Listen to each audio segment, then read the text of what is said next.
What's going on, people? Today I'm going to be talking about my favorite songs that have released in 2025. Let's go through some songs this year that have just been really big high points for me as far as the albums that I've heard so far. I've not heard everything. Haven't heard the new Sabrina Carpenter record. That's probably a big blind spot. There's probably at least one really good song on there. I don't know. I couldn't tell you. Haven't listened. It's early in to do this video. It's like at the end of November. It's like a whole month of songs still in the year. So I probably could just wait until January, but I don't know if I'm going to be in the mood to make this video in January. Right now, I'm really in the mood to make this video. That being said though, in January, I will aspire/strive to make a favorite albums video. Do like a top 10 or something like that. I don't know. We'll figure it out when the time comes. But for right now, I'd like to just recap some excellent songs I've loved this year. Let me know in the comments what songs have really stood out to you. Like some highlight tracks that have made you go, damn, that was an experience. That was a memorable moment of my life this year. First off, Trinidad by Geese. I have quite a weirdly high amount of opening tracks on this list. This is a pretty sick opener. I like this Geese record. It's a good record, but I did think it was a bit tamer for them instrumentally. I found it kind of similar to like a Radiohead album, like one of the rockier ones, like an In Rainbows kind of thing. That's not a bad thing at all necessarily, but I do think they lost a little bit of the explosive, very descriptive, unique idiosyncrasy of their first record, but that was on full display on this first track. I love the weirdly twangy, slick, but deranged guitar work. It matches Cameron Winter's Chaos vocals pretty wonderfully. I do love how the song rides like a momentum. It's just always creeping up on you. You can just feel it creeping up, and when it does creep up, you get the "there's a bomb in my car." Yeah, that's really fun. This song's cool as fuck. I'll counter this with a closing track though, Exhaust by Earl Sweatshirt from his really awesome new album. The beat sounds like being proud of yourself. Yeah, lyrically expressing so much tangible gratitude, operating a tight shift, but God is steering the ship. Like he's doing his best day by day, but ultimately he's only in control so much, and he's happy to let kind of life take him to where he belongs, I suppose. It's a really heartwarming song. Corinthians by Billy Woods, Despot, and LP. This one is a lot more unsettling, eerie, and just like cutthroat. Lyrically, Billy's not leaving any stone unturned as far as making sure you know exactly how he feels. There is a lot of frustration in this track, political unrest, and that is bottled in so well into not just the lyrics but the beat too, and the sort of steady build up. LP is on the beat here, and he kind of reins in this anger with the sort of consistent bass line and that kind of weird little jump scary like string pluck noise that plays throughout. It sounds like something's out to get you. That's how the song feels. Spinning by Haim. I was torn between Spinning or Relationships, but Spinning I find just more outwardly happy. Like they all sound like they're having the best day of their lives on this track, and that's just super contagious to me. Even though the melodies on Relationships are arguably a little bit catchier, the beat and this sort of tone of track I think fits Haim. Never really been confident pronouncing Haim, but I know it is Haim though. I know that's how you say it. Whatever. Yeah, this Spinning was probably my favorite track from their most recent LP. Angels in Camo by Jane Remover. I'm doing one song per album/artist, by the way. One of my favorite kind of first reactions to any song this year. I really loved how this beat came in. That's in itself already, without any drums, just kind of super catchy and prickly on the ears. But then the drums come in, and it's just so overwhelming and exciting. And how it just finds a cohesive, like exciting backbone amongst all the chaos is really impressive to me. And Jane Remover just carries the song so confidently. There's like a real swagger to her voice that I think sounds really sick. I can't let the creeps in. Dominator by Clipping. Incredible production on this one. I was torn between this and Dodger. Dodger's really exciting too. Both really good, but I lean towards Dominator just in the kind of pace of it. It's very rapid and snappy, and it's intense. It's a really intense song, which, you know, Clipping is, they're no stranger to making intense songs, but there's like a urgency to the samples on this track. I'm the one and only. I'm the one and only. You never quite know what's around the corner with this track at like every given moment. And yeah, and Daveed Diggs really like performing, like truly like taking center stage. I imagine him like posing and freezing every time he like there's like a showmanship to how he sounds on it. Oh shit. Yeah, dope ass track. Stars by Pink Pantheress, man. I'm not a big fan of the Just Jack track, Stars in Their Eyes. That's the song that's being interpolated on this track. I've always found that song a bit cheesy, but Pink Pantheress has made a habit of taking songs like UK kind of dance pop classics that are sort of cheesy and really dialing in and finding the affectionate nostalgia baked into these tracks, and then bringing them to a way better pop song in her own music, and that's what I think happened here. There's like a self-awareness going on in this new Pink Pantheress release, the whole project, that I don't think is quite as present in her other ones. Like, it's there, but it feels very center stage, and particularly on this one. Immortal Hands by Stereolab is lovely stuff too. Some of the best like production of any song I've heard this year. Always found myself really just absorbed in every little instrument. Like, it's all very pronounced and well mixed. Enough by Little Sims. Love the danciness, the kind of, what instrument is that again? It's like a Glocken, not Glockenspiel, bro. What am I fucking talking about? It's like a toy piano or something. I don't know. It sounds really sick. But Little Sims, she's like sneakily good with sort of pop frameworks or like dance frameworks. Look at Protect My Energy from Simbi. Oh, that's a really sick track too. This sounds nothing like that. It's got more of like a filthy bass line to it, but yeah, she sounds really good over like this dancier groove. I think it's super different for her, but she just rides it like this is her usual bag, man. Winona by Deaf Heaven. Fucking hell, man. What a beautiful, beautiful track. The song does a good job of disarming you a little bit by offering up a really strong helping of like some real hard shit and then just whiplashing you with some of the prettiest guitar work I've heard all year. Like, this new album's probably the hardest yet, but that sweetness, that cheesiness, that schmaltziness that kind of defines Deaf Heaven in a lot of ways. Whenever it does peek through on this new record, it is really like pure serenity, man. It sounds fantastic. Coloratura, another opener. I really wish the record kept up this level of quality the whole time. This was like far and away the best track on her new record. It's one of her best songs ever to me. Very full, large, wondrous instrumental. The flutes, oh, fucking amazing. Whenever, you know, Ichiko's got pipe instruments going on, it's a good day. Bear Trap by Mike has an amazing beat switch, one of my favorite beat switches of the year. Really, really warm. Cry For Me by The Weeknd was such a fulfilling pop song, dude. Oh my god, this song's so fucking good. It sounds like the end of the world. It sounds so huge, like, which is Weeknd's thing at the minute. All of his recent music has sounded like massive, you know, like movie trailers, cinematic sort of production, like Max Martin, those sort of dudes. They operate at their best when they're working with like a big scale sound, and Cry For Me, my god, man, the way this thing just escalates with each chorus. And The Weeknd, he sounds so desperate, and like, especially when his voice starts, like the effects on his voice in the later choruses, it starts to get all filtered out. It sounds so sick. I hope you cry for me, and he starts really getting like pissed. Oh, it sounds fucking great, dude. And there's a melody that comes in later on that do do do do do do do, which turns into like this sort of triumphant moment. Oh mate, this song fucking bangs, bro. Sticky by FKA Twigs. Favorite part of the track has to be those final like 15 seconds where it just abandons everything it was going for and goes sicko mode with like distorted drums and stuff. It sounds really cool. Nicely reminds me that FKA Twigs has just the strangest ear ever, but I'm already like a sucker for so much of what this song is doing besides that kind of whiplash ending. Her voice taps into that whispering sort of quivering thing she sometimes does, and it sounds really fragile, accompanied by these like really tiny sounding like vocal stabs and piano loops that sound really intoxicating and beautiful. It's such a lovely track. It's easily my favorite song named Sticky in the past few years, and there's been a few. Citizen with Nail in Your Head's pretty tight. Very unfiltered vocal performance, really like sludgy, hard, like emo shit. You know, it sounds really good, like loud and wide and like oppressive, and it slaps you in the face. It bangs, bro. Another opening track, No Questions Asked by Quadeca. This one highlights Quadeca's very careful attention to like pacing, like musical pacing. This thing lets you just hang in the instrumental for a bit, for quite a long time. It's like 6+ minutes long, and while it leaves you there, it starts to sort of build something without you even really realizing it, and then when it does start to really flourish and explode later on, it's some euphoric shit. Quadeca's voice has never sounded better, man. He sounds brilliant vocally on this track, as does the accompanying vocalist Oleka. Is it Oleka, something like that? Yeah, she sounds stellar as well. Really, really amazing production here. Look Out For Me by Turnstile is so fucking great. Like, they've been dialing in on this like blissful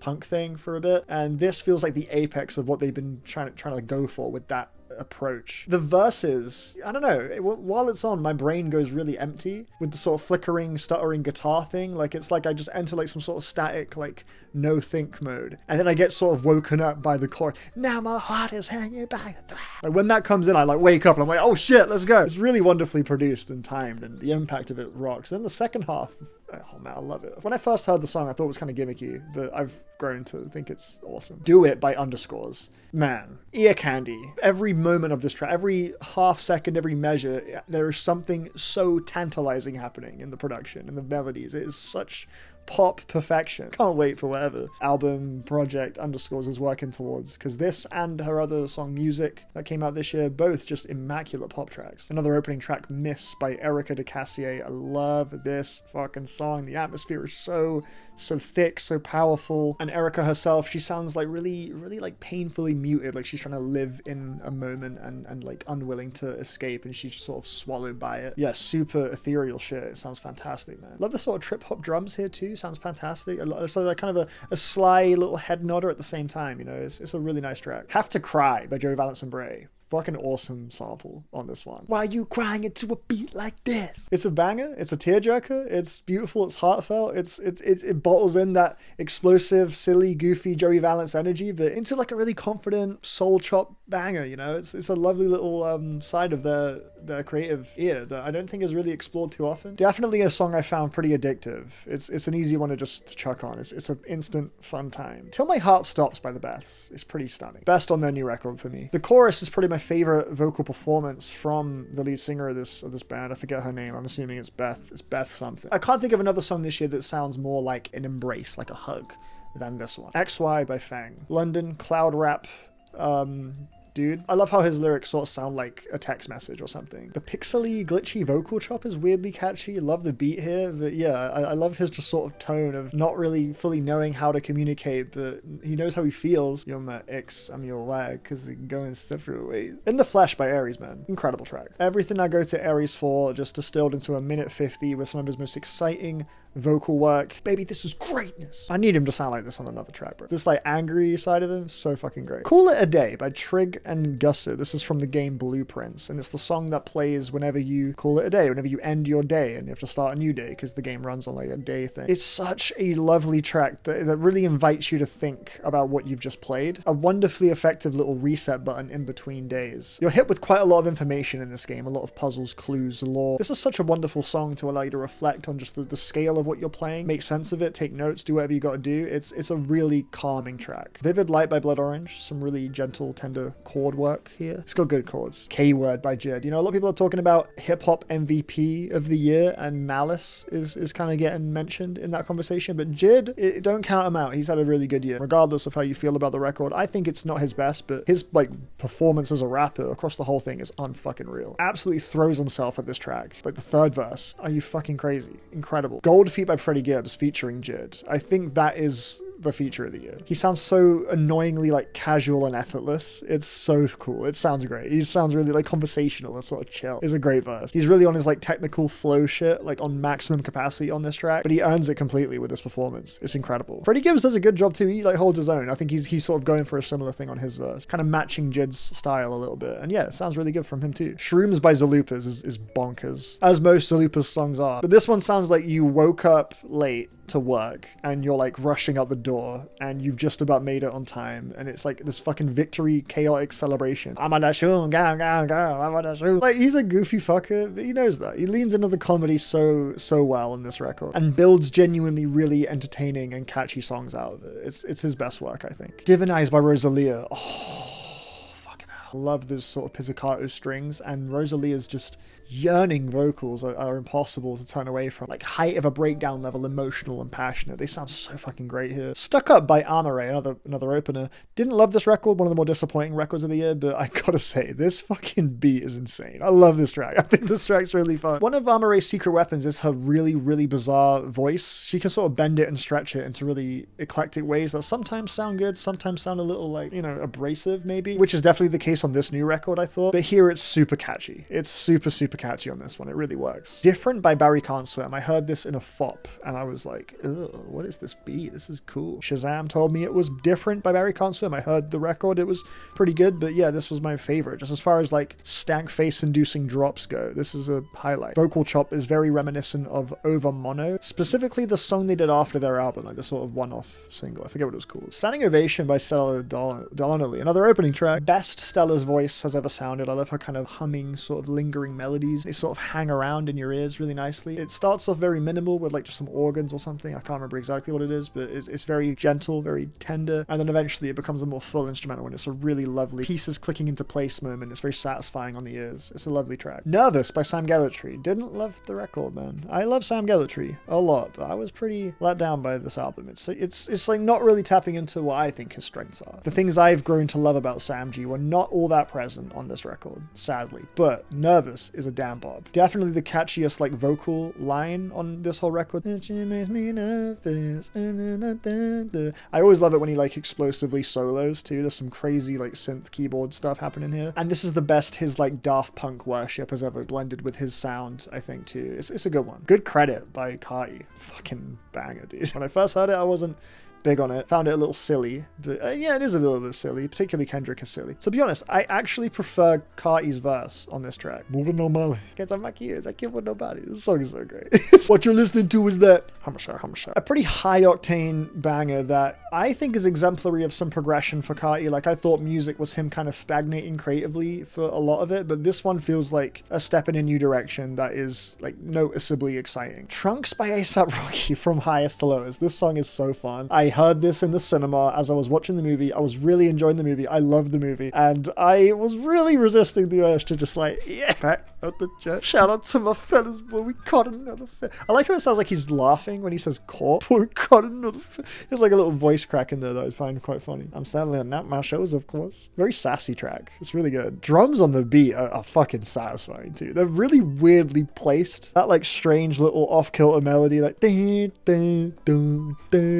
just such a wacky fucking song. It's so good. Casino Stars by Jay Som. I was considering Float. That's more of like a pop punky thing for her, which was really cool.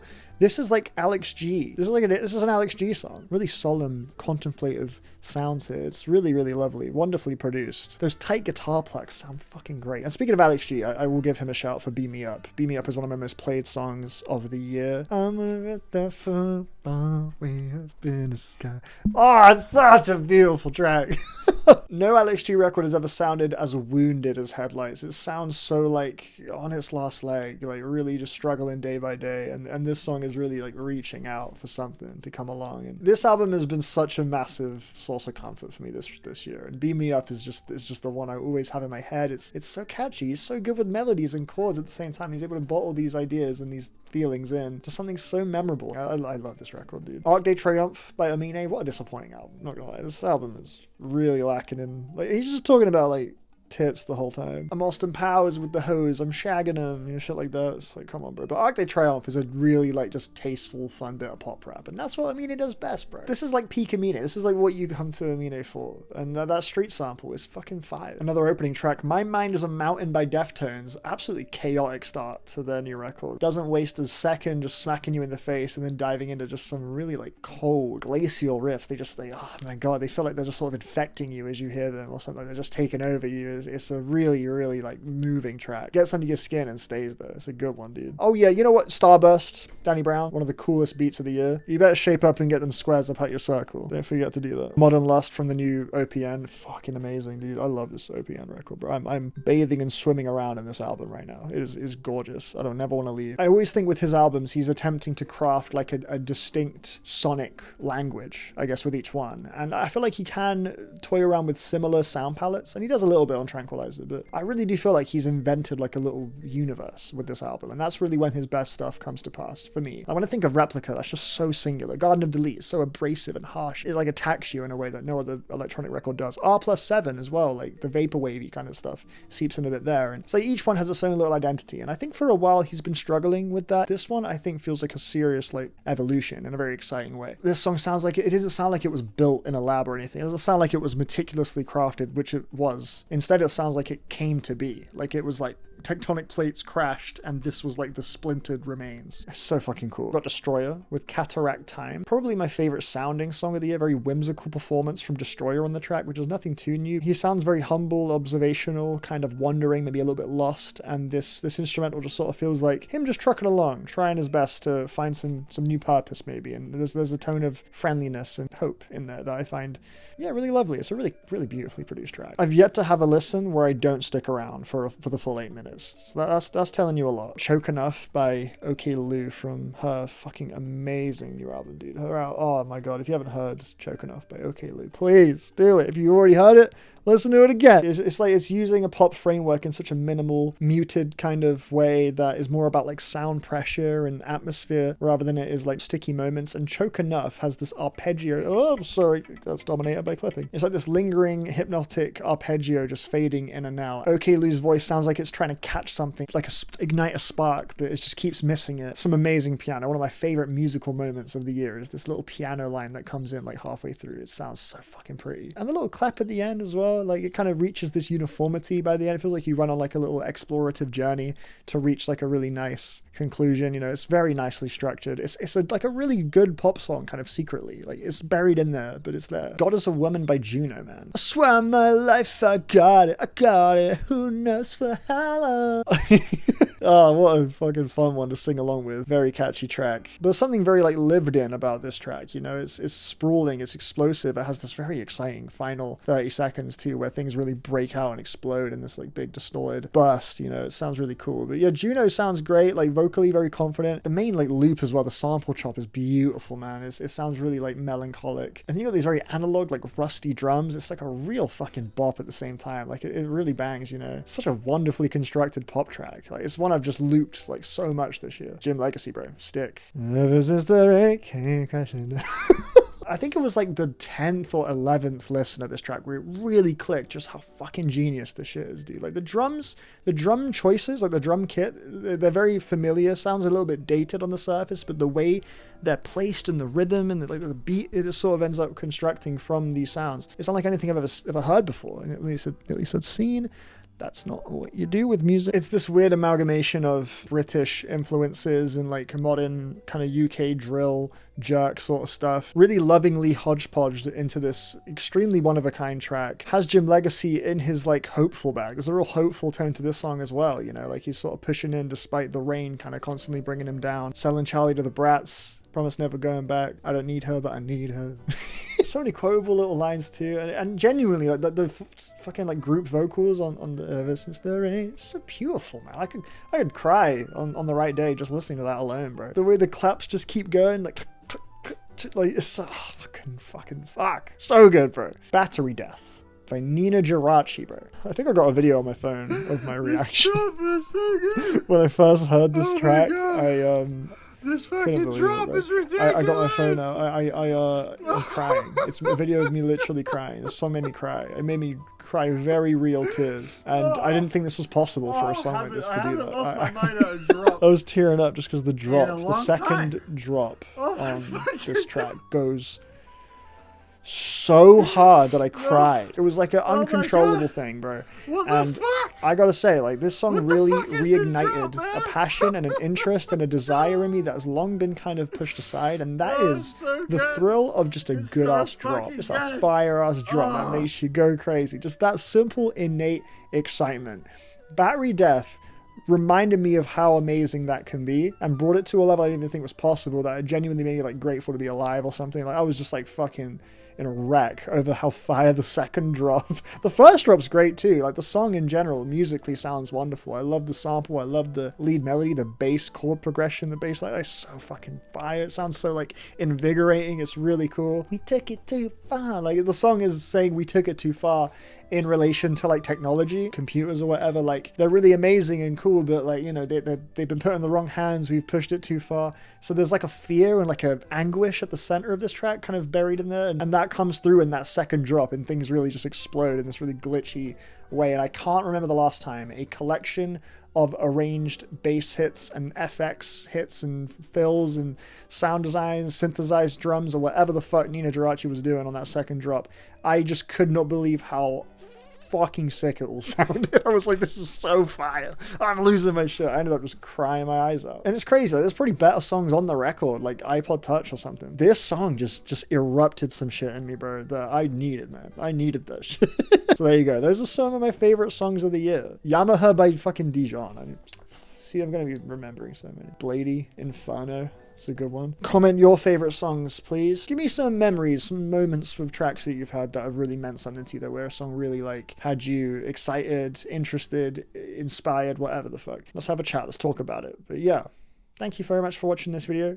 Give me a like, drop a comment, subscribe to the channel, do all the stuff the algorithm likes. But most importantly, you have a fucking great day. I love you. Take care. Thank you again, and goodbye.